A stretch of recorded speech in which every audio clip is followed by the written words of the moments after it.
Will and Kimber here for Crossfire Co-op. We're here at Silicon Valley Comic Con and we just had an evening with William Shatner. Check out this video.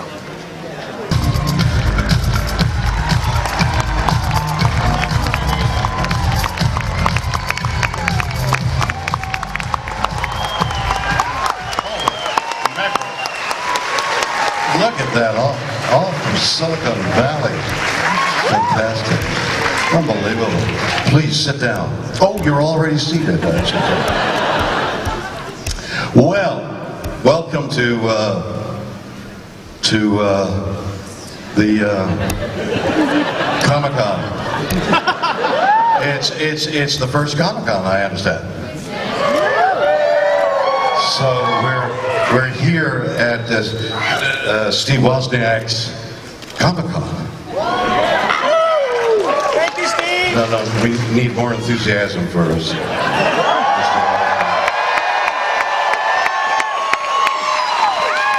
Can you imagine inventing the iPhone? I mean, we all do, big things in our life. Bring up a kid, make a good dinner. I mean, those are important things. But inventing the iPhone, can you imagine?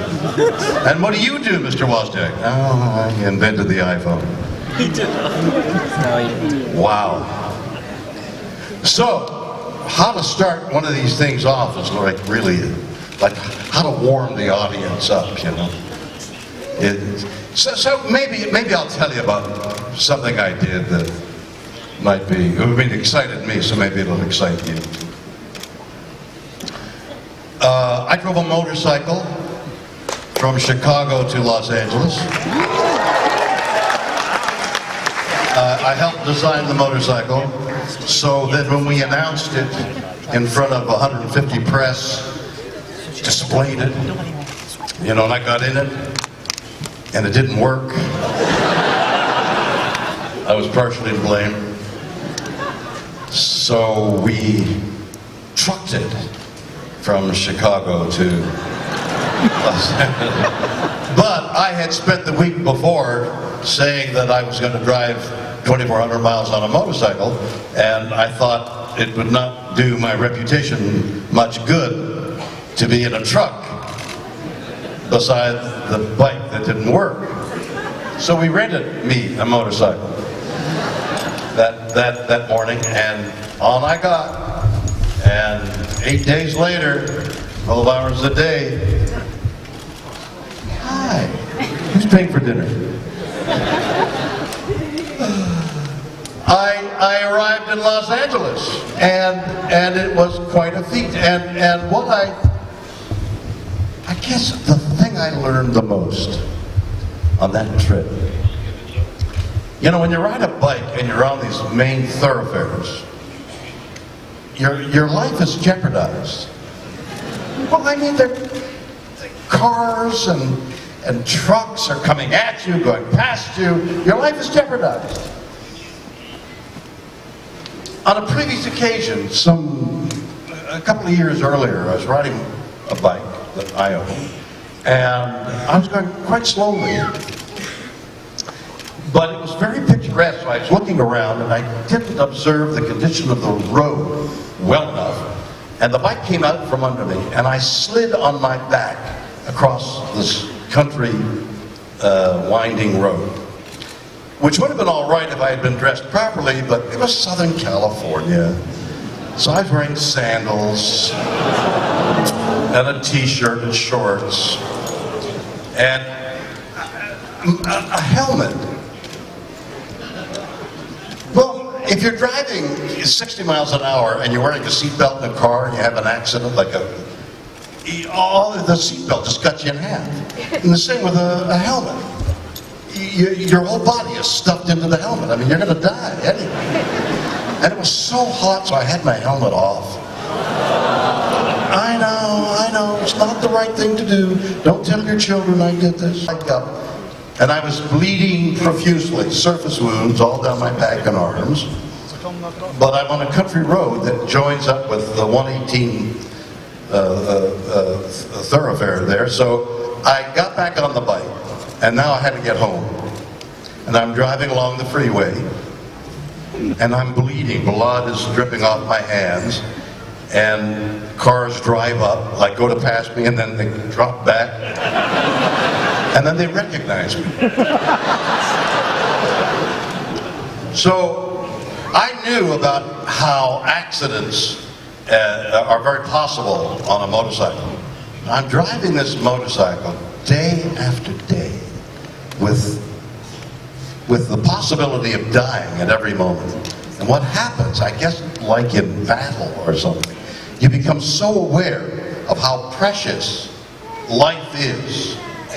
I began to be so sensitized to the smells and the feeling of the bike and the wind and the scenery, and I began to appreciate every moment that I was alive, because I felt that I was going to die at any instant. So and then we made it to Los Angeles, and I filmed it, and I raised a lot of money for veterans, and it was a really successful trip. But this message of that total appreciation of every instant, like right now, as you're listening, you feel you're listening to this moment is so. We'll remember this moment, you and I. This is a precious moment.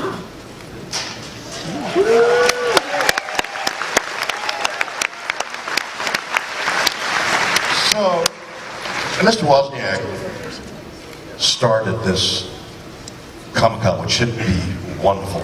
As the years go by, he's got all kinds of wonderful people coming, and it should be very successful. It's the first evening, you know.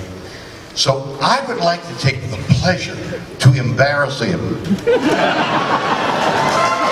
And I'm going to tell you a secret. Somewhere, we're way out of town, he and I are going to have dinner. And I'm going to have I've been looking forward to it for a long time. I want the pleasure of talking to you and discovering what you think and how. But I want you to, there's a microphone somewhere. I want you to ask me the first question. Where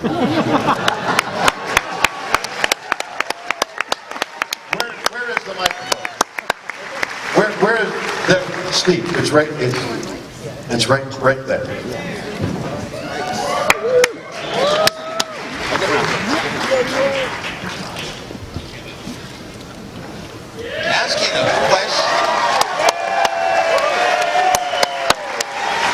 Asking a question on the fly that you haven't thought out, that you thought, I'll be the last one in the world to think of a question. I don't know, can you recite some poetry for us? I've always admired your creativity, and I have wanted to ask you questions and meet you and do things with you for a lot longer time than you have known I existed. No. No, Steve, don't. You got to ask me a question. We're at dinner now. What are you going to order? I got your order. Some of the waitress leaves, and now you take a breath and you say, Bill. Instead of asking you a question, I'll tell a little story. I had your unlisted phone number back when I was a little kid and you had no idea I existed. You don't know that I didn't know that you existed. I had a feeling. Let me tell you what I'm going to do next week, and this is apropos of the feeling, because I want to hear the feeling. There is a philosophy of, there is a methodology of helping people through horses, rhino therapy. Oh, I know all about that. Okay, so I've got a charity that does a lot of that. As a result, I've met people who have worked in the field. One of the top people, Linda Kohala, has written 2 books about the mysticism of horses and people, and what impressions you can get from horses that horses may be getting from you. So there's a whole mystical thing of, and let me pose it in this manner, that the phone post, the phone tower that sends out 1 million signals every instant, every so often your phone rings as a result of the vibration of that tower and the vibration of your phone. So the universe vibrates, and every so often, your phone, your intellect, vibrates in sympathy with some vibration from the universe. That's the philosophy. What do you think of it? I love it. I think it's very creative, but I have actually been close to and done charitable events for horse people where they rescue each other, that sort of thing. It was at a place where they even had a horse that they named Was that they had rescued. But the idea with the horses is that as electrical... But this whole idea of there's astral planes and there's vibrations and it all affects everything, I don't quite go that far. I'm a little too feet on the ground engineerish. Right, I got it. But your feet, hang on, you anti-philosophical people, you. Bear with me. 2 feet on the ground, Was, anchors you to the ground, but your head is in the sky. You're a pole. You join the earth to the sky. You're an electrical conduit. What do you think of that? I love it. That's the sort of imagination that we think of in science fiction. That's a lot of what this show is about. But let me tell you the difference between science fiction and engineering. I'm standing in an airport. What are you looking at? They love you. Okay, but I want to know the difference. I know When you look behind you, do you think somebody was creeping up on you with a... Not with me here. I just want to see who was staring at me. There they are. In wonderment and bewilderment and adoration.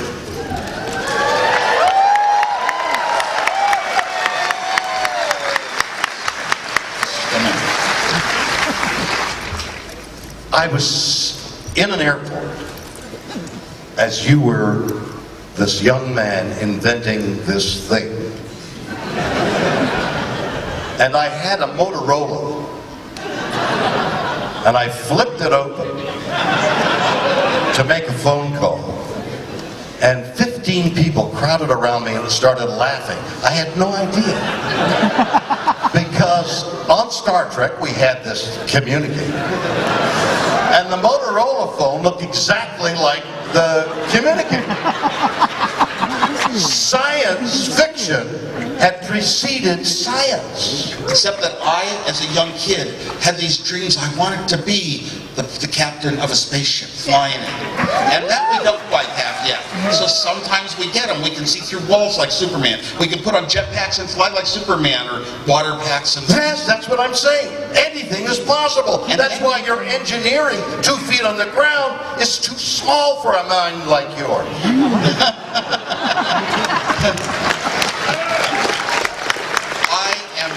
Listen, I look back on my work. I was a genius once. The only thing I can be a genius at now is making people think, tricking them into thinking I am one. It's a pleasure. I can't wait to have... Humor is the ultimate creativity, and you've got it. Thank you so much.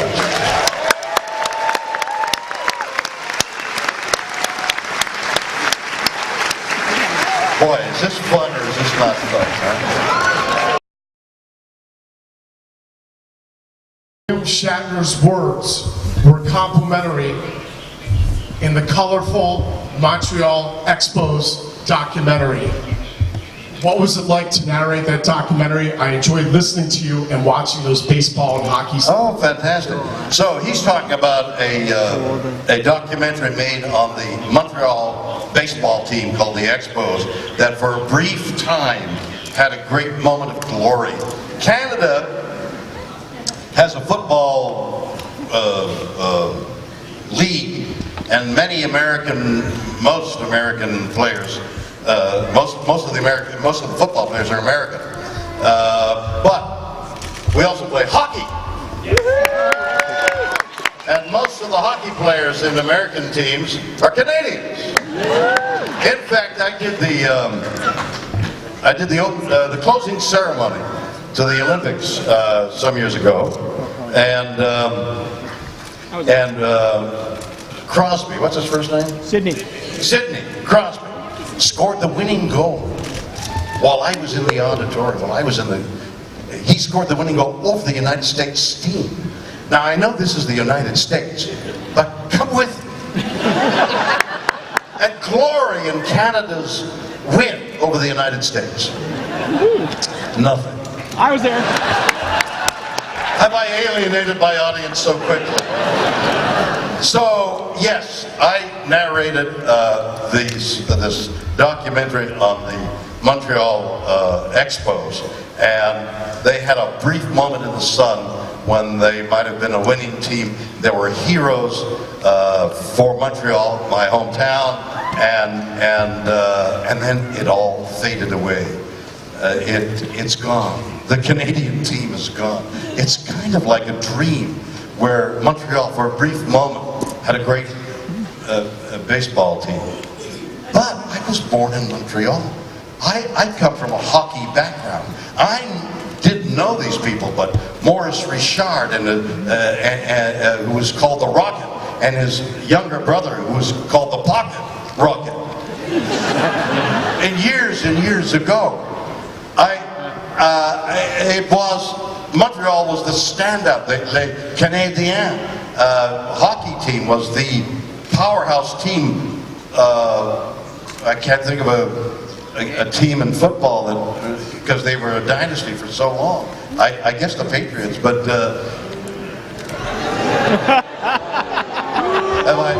have I lost you again? I'm just getting back.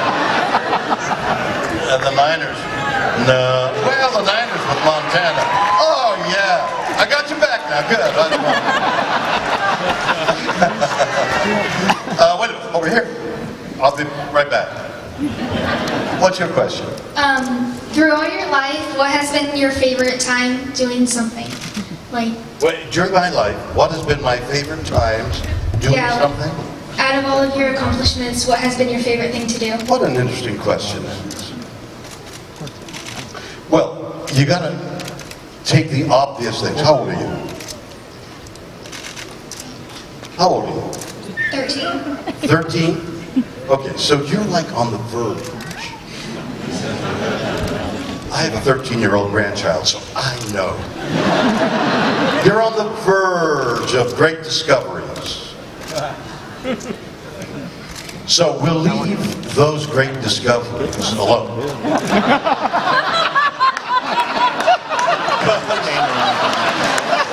I've already turned the audience twice against me. We don't. So we'll leave the love and the family and the children and all those verities alone, and we'll go in another direction. Okay? I'm old. You're 13. I don't even want to say how old I am.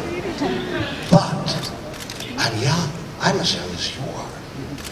Because Mr. Wozniak teaches science to children. And what he and I really believe in is the curiosity, the sense of awe and wonder about the world around us. You're wearing glasses. My grandchild wears glasses, okay? When she discovered glasses, she was 6 months old, and they figured she was nearsighted. So they put glasses on her, and she was in her mother's arms, and she looked at her mother, and she saw her mother for the first time. Glasses, an incredible invention, but it's old invention. There are new inventions that are going to take the place of your glasses very shortly. Contact lenses, we know, but they're going to shape your eye. They're going to go inside your eye and shape that. Cataracts. They can put lenses to correct eyesight. So there won't be any glasses in the very near future. Your glasses, my granddaughter's glasses, will be gone. The awe and wonder of science and invention could be yours. That's what I particle to. Very answer for you, but it's something. Young man, who are you? My name's Andrew Schmidt. Well, you're wearing a blue Disguise, Andrew. I'm Captain America. Oh, I didn't know that. Well, do you know any magic tricks? I do. Watch me leave the stage.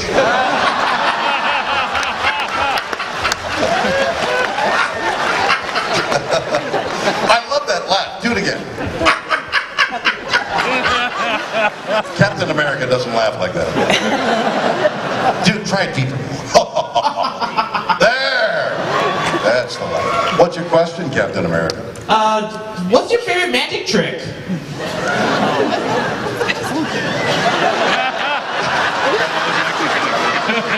Appearing intelligent is really my man. What's Kirk's intelligence abilities? Kirk, Captain Kirk, the legendary hero of the galaxy. What's his magic trick? Is asking questions of Mr. Spock. I mean, he doesn't know. What's that, Mr. Spock? He tells him, he says, okay, I got it now. Should we turn left or right, Mr. Spock? He says, go up. Oh, that's right, go up. No magic tricks. But what's your question? What was your career life like? What is my career life like? Yes. What do you mean by that? I mean, how you auditioned to be Kirk in Star Trek. Okay, there's a reasonable question. I'm going to sit down to answer it. I did an audition. They made they call it a pilot film. It's an example of what the show is going to look like. So they made an hour show that they called Star Trek, and they said to NBC Network, here's what we propose as an example. They call it a pilot. So they made this pilot, and NBC said, we don't like the way it goes, we don't like the story, but it's fascinating. So let's make another pilot with a whole new cast.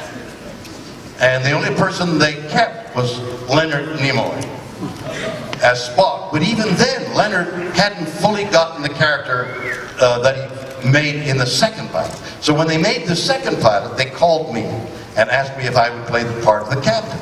So I didn't audition. I was asked to do it, and I said yes when I saw the first pilot. I said, wow, that looks interesting. I'll do the second pilot, and that was how that worked. Captain America, you okay? Little man, what's your question? How was it working with Leonard Nimoy? Thank you, I'm very cute.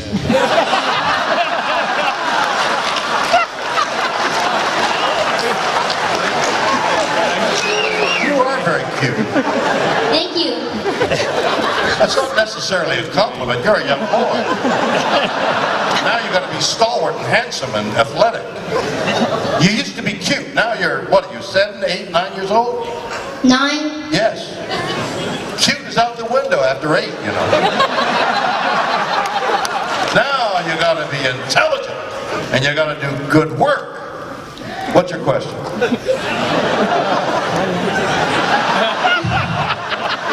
How was it working with Leonard Nimoy? The award thing? What? What was that word, sweetheart? The award? Working.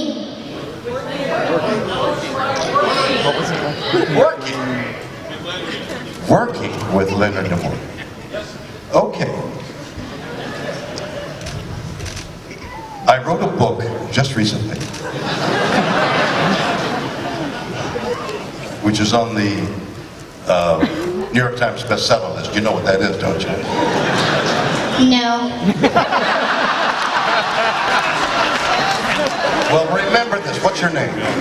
Spencer. Spencer, the New York Times bestseller list is a popularity thing. Like, who's the most popular? Leonard Nimoy is the most popular book.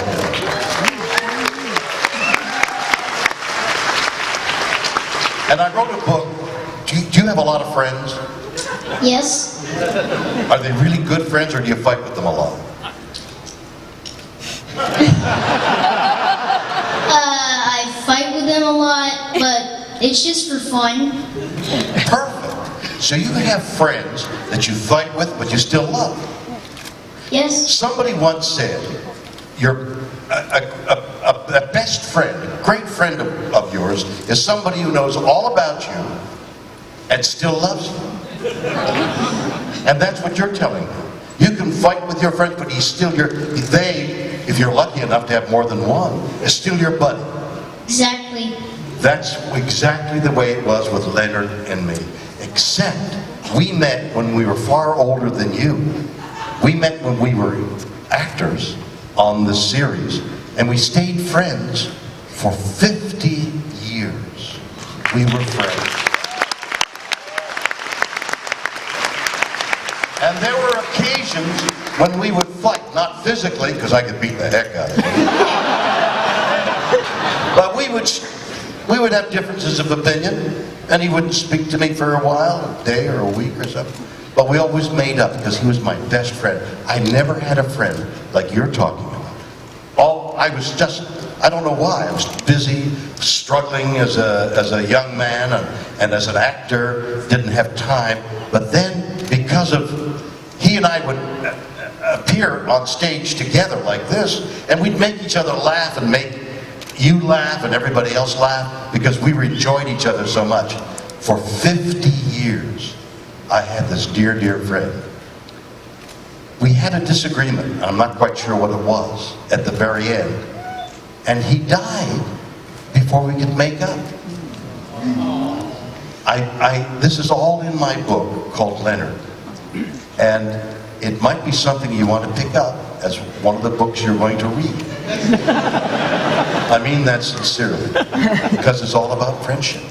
And you sound like you've got these wonderful friends that you can have a disagreement with and still have your best buddies. So, what was it like to work with Leonard Nimoy? He was the best.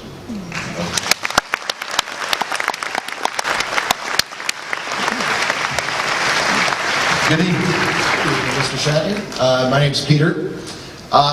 You still spend a lot of time on stages like this one and sometimes doing your one-man show. I wanted to ask you about all the way back at the beginning of your career, on the Canadian stage and then on the Broadway stage, what kind of lessons you took that were foundational for your acting career from that time, and would you ever go back? You could do King Lear. I'd have to learn all those lines. You know, I started off as a stage actor, and the stage actors like this, like we're having here this evening. The stage, it's like immediate connection. I mean, I'm enjoying you, you're enjoying me, we're having fun. And if I had prepared lines that somebody smarter and more intelligent and funnier than me had written for me, it would even be more fun. But this is totally spontaneous, and you recognize it as such. So, my career was started off on stage, and I did years and years of it, gradually getting into television in Canada, and then I came down to New York, and I did a Broadway play in New York, and essentially stayed because there weren't any young actors my age, my look, who had had the experience I had of 5 years of continuously playing on stage. Every week. I must have done, I don't know, 60, 70 plays. Rehearsing one during the day and playing at night in front of an audience this size at night. Playing, and then the next morning get up, 9 o'clock, 10 o'clock, we'd be rehearsing the next play. I discovered that the only way to do that was hard work. Learning lines is no different than boning up for an exam or a presentation when you're older, or making an excuse to your boss. You have to work very hard at it. You have to be meticulous. You have to study hard. You have to spend the time. And nothing is for free. If you don't don't do the work, you don't get the job. Or if you've got the job as an actor, you don't do the work, you won't get another job. So if I learned anything in my earlier years, is working hard is beneficial.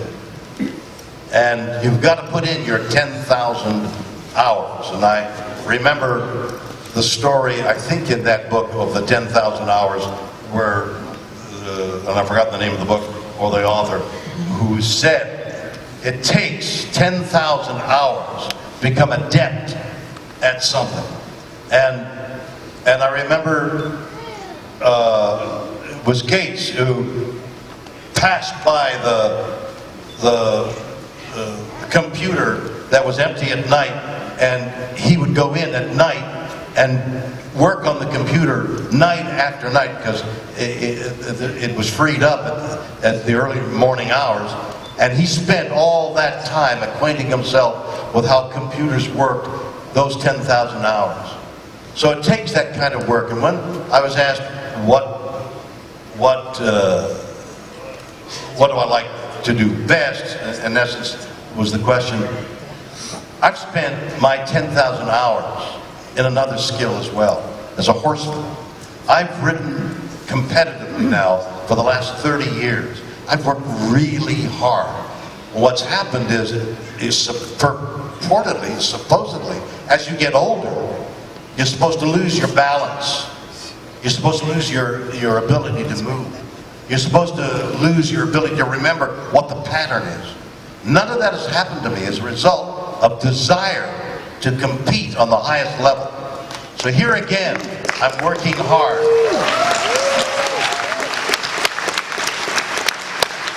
And I've become one of the top reigners in competition in Southern California. And it's a highly physical skill, and I've tried to I get up in the morning and work out with the intention of I got to get better for the horses, and I am. I'm better this year than I was last year.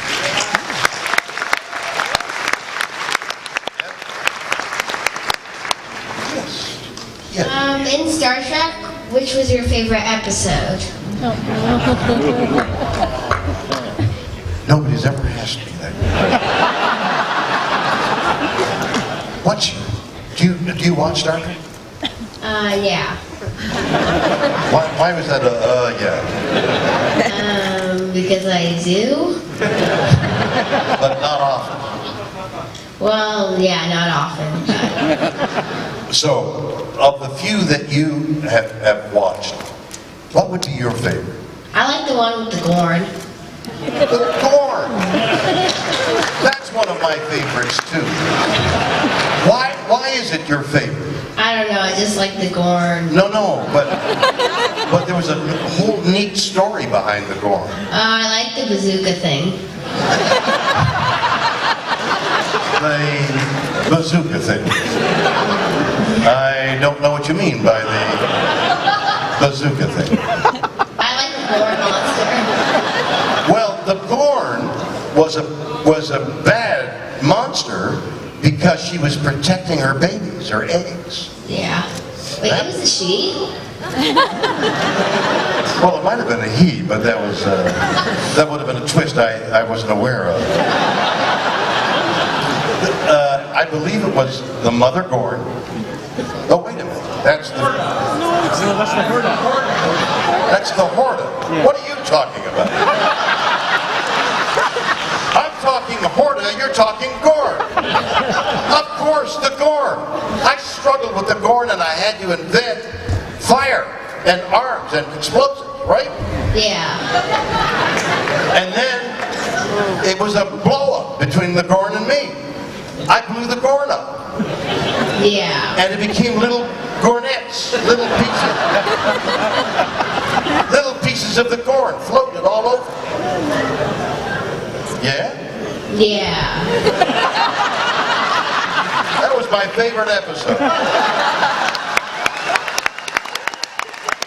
And the characters who were the main characters in the piece existed and you knew they were going to be alive next week to have tell another story. Nowadays, people get killed off willy-nilly to maintain your interest, and everybody's in jeopardy. And believe me, the actors know that they're in jeopardy, and so they ask for less money because they know that. They used to say, actors used to say, "Okay, I'm established. Now I'm going to ask for more money next year." That doesn't exist anymore. You're established, but you can leave in the moment. For me, and this is why studio heads pick young writers, because they're so with the cultural currents. For me, I liked coming to an end, a sigh of relief. Oh, they've saved the day, and I'm going to watch next week and watch them save the day again. I'd still hold on to that. To not know whether my favorite character is going to live or die in all those things and all those series that were so popular filled me with apprehension, and I didn't like it.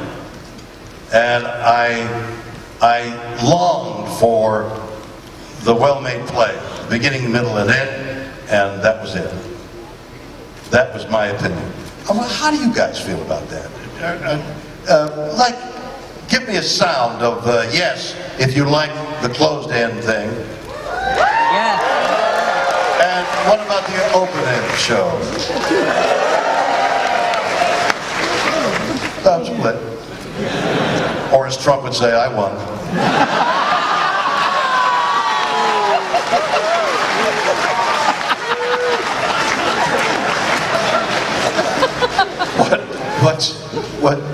What are you doing? You're on your phone. You're standing in front of the microphone ready to ask a question. Is that your phone? Yes. What are you doing? Oh, well, I just thought I'd commemorate the occasion. Oh, well, that's beautiful. I just asked what you were doing. So you're commemorating the occasion on an iPhone. Yes. Well, it's a Windows phone. There's something significant. What? It's a Windows phone.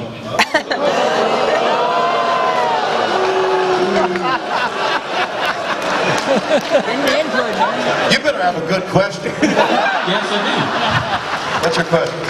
Well, you've shown a lot of terrific insight in your entire career as an actor, both recent and long years past, and it's been great to hear a lot of your advice here tonight. But I still have one question for you, and that's, what did you really see on the wing of the plane?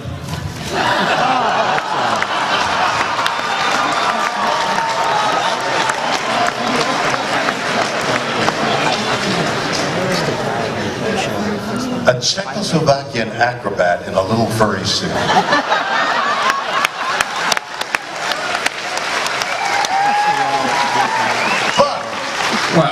But, I told you that 5 times. and maybe you can help me.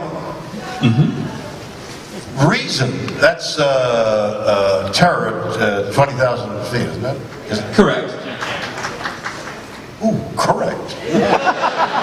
We could go further into that, but I'll avoid it. Why do you think that piece has remained so popular that it's in all those marathon of Twilight Zone? Why is it so popular? I think perhaps from where I'm coming from, one, it was an excellent example of early thrills on that particular period of television, and the other thing is, I think they re-air it a lot because you're in it.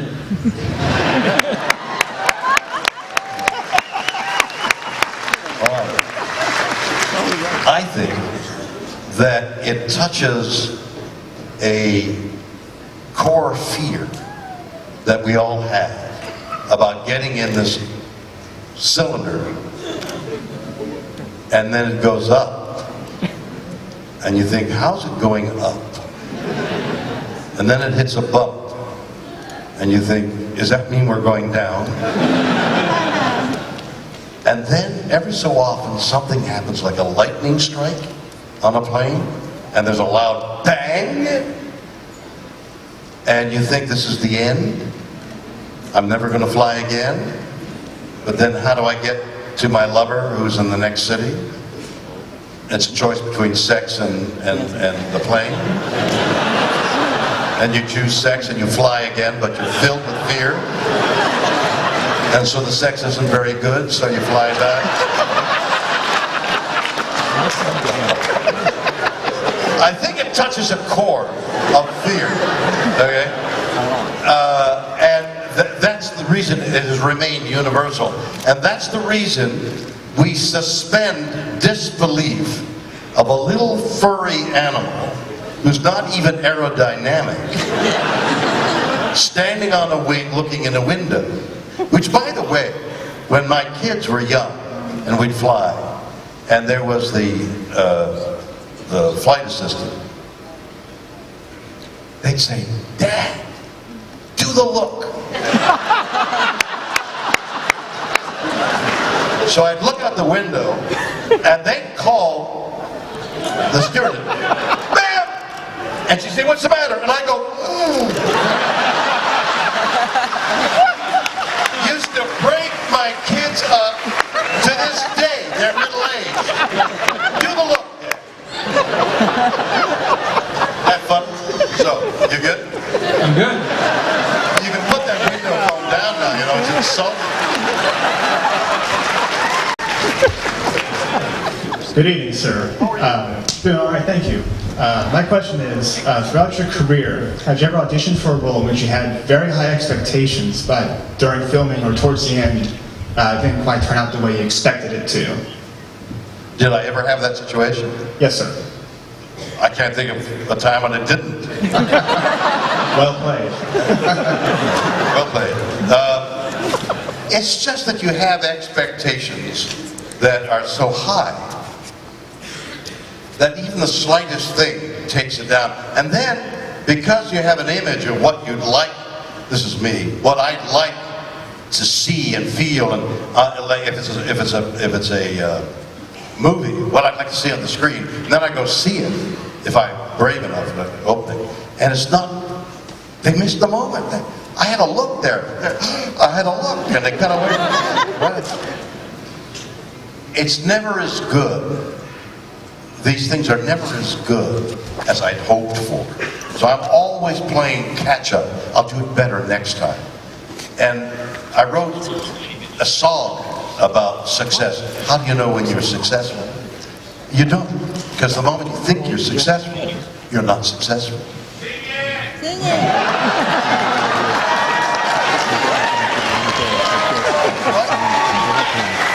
Sing? It's never as good as I want it to come out. I've been asked to write a Christmas album, and I'm working with Ben Folds, with whom I did Has Been, and we're starting work on a Christmas album. My ambition is to make it a Christmas classic with new songs and new interpretations of old songs. We'll see what happens. It's a noble ambition. Yes, sir. Hi, my name is Stephen Barker. Hello, Stephen. So far, I've really enjoyed what I've been hearing. I've got to hear about your career. I've got to hear about science fiction, engineering. My favorite parts are hearing about how to treat life, like how to treat your friends. Your motorcycle analogy, that was so far the greatest for the night. But I wanted to ask something. Well, I got early reviews, and that's good. So far, I wanted to ask you something slightly off topic about friendship and magic. Recently, you announced yourself as kind of, well, not announced yourself, but you came out as sort of a brony, one of the, surprise, one of the celebrity fans of My Little Pony. My question is a two-parter. One, what is it like being a celebrity fan of the show? And two, has there been more conversation about being a celebrity guest star in one of the episodes? let me be clear about why I do those Twitter things. No, there's no sometimes I don't watch the show, but I Twitter it because there are people following me on Twitter. I Twitter it and say this is an interesting show. And in doing so, I run a charity. And for 30 years I've been running a charity that benefits kids and veterans. And raising money. Like right now I'm trying to get an entertainer. I'm dying. I had Jewel. Jewel said she might be able to do it and then she couldn't do it. And it's driving me nuts. I'm trying to get a name entertainer for our little charity. But like I say, it's been going on for 30 years. Where am I going with that? So, over the last few years, with the social media becoming more and more prominent, becoming a way of life, I have discovered, like all of you know, but it takes me longer, that the social media opens up new avenues for everything, for marketing, for entertainment, for contact, and for raising money for charity. And these shows that I talk about and laud and send me things that you can't get, but I can get. And I put them up for silent auction. I think it's on horseshow.org. And we've raised on a silent auction, which used to get us $5,000–6,000 on signed autographs that anybody can get from a celebrity for a charity. We get exotic things. This year, the silent auction for the Hollywood Charity Horse Show will have extraordinary things that are never seen on the market. We've raised tens of thousands of dollars. Last year, almost $50,000. This year, it'll be a lot more for the charity. So, my contact with all this Twittering, the purpose is to let you know I've written a book. Ask your questions and I'll answer them. Let me tell you about something that I've uncovered, like these two books about horses and their spiritual quality. I'm going to meet the authoress. We'll talk about it tonight. I'm meeting the authoress tomorrow, Monday. She's coming from Arizona to stay with us. And we're going to go up to my horses. And she's going to read the horses. She's going to read, because there's a psychological element involved here as well. So I'm into a whole area that I would never have been in if it hadn't been for the social media. And so the pony thing is extraneous. What is important is reaching out to you and saying, there's an auction that you might want to give a little money to a kid, because every penny goes to the charity. Nobody gets paid in my it's my charity. And my assistant and I run the charity. And then we get people to give us things for free, and Priceline.com and Wells Fargo sponsor us and give us money, and that money goes to all these great charities. And so the social media is part of that overall plan. You good? Good.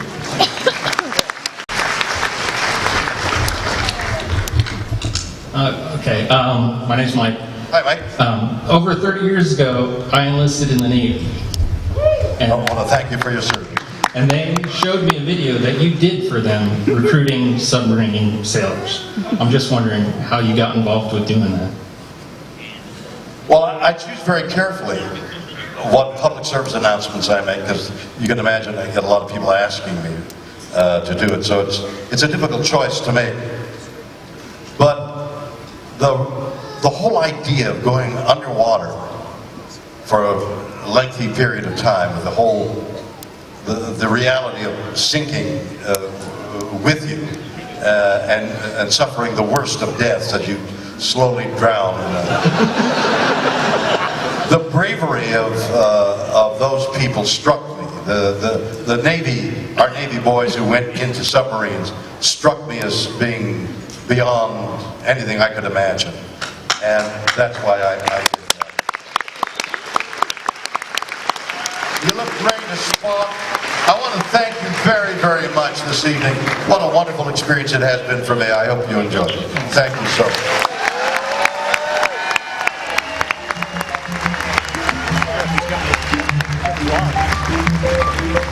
Love you